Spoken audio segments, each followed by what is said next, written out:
शायद आपके पास भी हाथ और पैर हो, लेकिन अगर आप ये 3 चीज़ें नहीं जानते, नंबर 1 कि आप कौन हैं और आपकी क्या वैल्यू है, नंबर 2 आपके जीवन का उद्देश्य क्या है, और नंबर 3 अपने उद्देश्य को प्राप्त करने के बाद आपकी डेस्टिनी क्या है, तो आप एक बिना हाथ पैर के व्यक्ति से भी ज़्यादा डिसेबल हैं। क्या आपने कभी सोचा है यदि आपके हाथ ना हो तो क्या होगा, और यदि आपके पैर भी ना हो तो आप जो जिंदगी जी रहे हैं क्या उसको इसी तरह जी पाएंगे? शायद नहीं। चाहे आपके पास दुनिया भर की दौलत या आपके पास तमाम ऐशो आराम क्यों ना हो, पर यदि आपके हाथ पैर ना हो तो दुनिया भर की दौलत भी आपको वो खुशियां नहीं दे पाएगी जो एक नॉर्मल इंसान को मिल सकती है। इसका मतलब ये निकलता है कि health is the biggest wealth. Health से बड़ा कोई धन नहीं है, कोई सुख नहीं है। अगर आप शरीर से स्वस्थ हैं तो आप कुछ भी कर सकते हैं। लेकिन ज़रा सोचिए, अगर कुदरत किसी इंसान के पैदा होते ही उसके हाथ पैर या शरीर का कोई अंग उसे ना दे, या किसी एक्सीडेंट में इंसान अपने शरीर का कोई अंग खो दे, तो उनमें से ज़्यादातर लोग हिम्मत हार कर सुसाइड अटेम्प्ट कर लेंगे, या कुछ लोग लाइफ से समझौता करके अपनी लाइफ जिएंगे, लेकिन मन ही मन खुद को और ईश्वर को कोसते रहेंगे। पर दोस्तों, आज मैं एक ऐसे इंसान की बात करने जा रहा हूँ जिसने ना केवल अपने आप को ऐसी परिस्थितियों से निकाला, बल्कि शारीरिक रूप से संपूर्ण लोग जिनके पास दुनिया भर की दौलत है लेकिन फिर भी उनमें निराशा है, दुख है, ऐसे लोगों को उसने ऐसी अंधकार भरी लाइफ में जाकर रोशनी दिखाकर सही राह दिखाई है। मैं बात कर रहा हूँ निकोलस वोइचिच की। निक का जन्म हुआ था 4 दिसंबर 1982 को मेलबर्न, ऑस्ट्रेलिया में। टेट्रा एमेलिया सिंड्रोम बीमारी के कारण माँ के गर्भ में ही निक के हाथ पैरों का विकास नहीं हो पाया और जन्म के समय से ही उसने बिना हाथ पैर के एक बेबस अपाहिज जीवन जिया। अपने स्कूल के दिनों में निक ने शारीरिक रूप से संघर्ष तो किया ही, बल्कि स्कूल में उसके अपाहिज होने पर बाकी बच्चे उसका खूब मजाक उड़ाया करते थे, जिससे मेंटली और इमोशनली कोई भी बच्चा टूट जाता।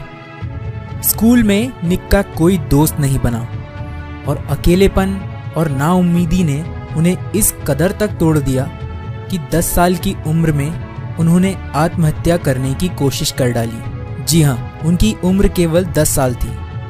जिस उम्र में कोई भी इंसान दुनिया के बारे में सीखना शुरू करता है, उस उम्र में उन्होंने दुनिया के तमाम दुख और सितम देख लिए थे।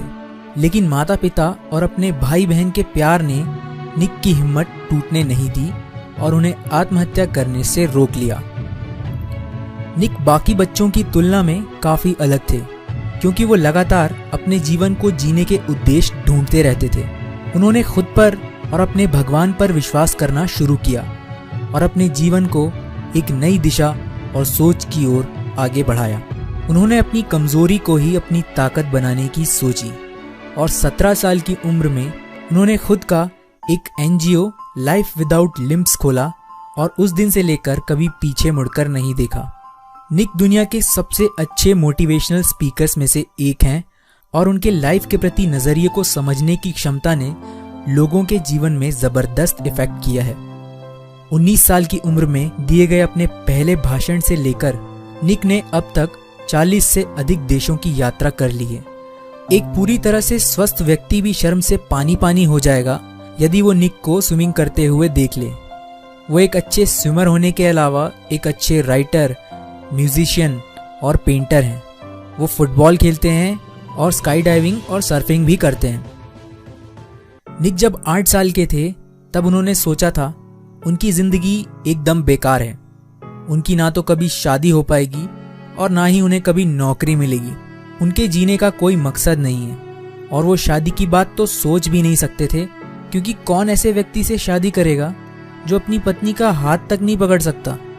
लेकिन बाद में उन्हें ये रियलाइज हुआ कि उनका यह सोचना गलत था कि वो किसी काम के नहीं है या उनका कोई मोल नहीं है। उन्होंने सोचा, भले ही मेरे पास मेरी पत्नी का हाथ पकड़ने के लिए हाथ ना हो, लेकिन सही समय आने पर मैं उसका दिल संभाल पाऊंगा और उसके दिल को संभालने के लिए मुझे हाथों की ज़रूरत नहीं होगी। आज निक ना सिर्फ शादीशुदा हैं बल्कि उनके बच्चे भी हैं। निक कहते हैं, मेरा यकीन कीजिए, उम्मीद खोना हाथ पांव खोने से कहीं ज़्यादा बुरा है। ज़िंदगी से मिली हर चीज़ को खुले मन से स्वीकार कर लेना चाहिए, फिर चाहे वो मुश्किलें ही क्यों ना हो, क्योंकि मुश्किलें ही वो सीढ़ियाँ हैं जिन पर चढ़कर हमें अपने जीवन में कामयाबी और खुशियाँ मिलेंगी। मैं आपको इस बात को एक्सेप्ट करने के लिए मोटिवेट करूं तो हो सकता है अभी आपको कोई रास्ता ना दिखाई पड़े, लेकिन इसका मतलब ये नहीं है कि वहाँ रास्ता है ही नहीं। रास्ता है, बस अपने उम्मीद के दिए को बुझने ना दें। आपको रास्ता ज़रूर मिलेगा।